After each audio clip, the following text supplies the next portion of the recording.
Hello అండి, రాజ్మాని ఉడికించిన తర్వాత పోపు చేసుకుంటే టేస్ట్ ఎలా ఉంటుందో ఒకసారి చూపించేస్తాను మీకు.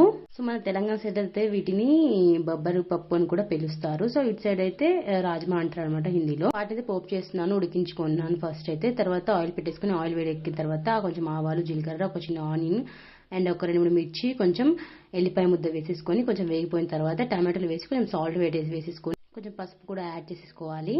సో ముందుగానే రాజ్మాని అయితే ఉడికించుకున్నాను ఒక 5-6 విజిల్స్ వచ్చే వరకు.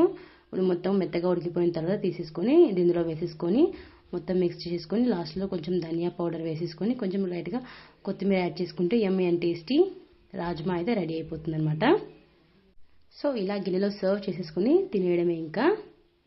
సో టేస్ట్ అయితే చాలా బాగుంటుంది. దీంట్లోకి ఏదైనా చికెన్ కర్రీ, చికెన్ సూప్ వేసుకుంటే ఇంకా బాగుంటుంది టేస్ట్ అయితే. ఒకసారి ట్రై చేసి ఎలా ఉందో కామెంట్ చేసేయండి. సో మీరు వీటిని ఏమైనా పిలుస్తారో ఒకసారి నాకు కామెంట్ చేసి చెప్పేసేయండి. కొత్తగా చూసే వాళ్ళు మన యూట్యూబ్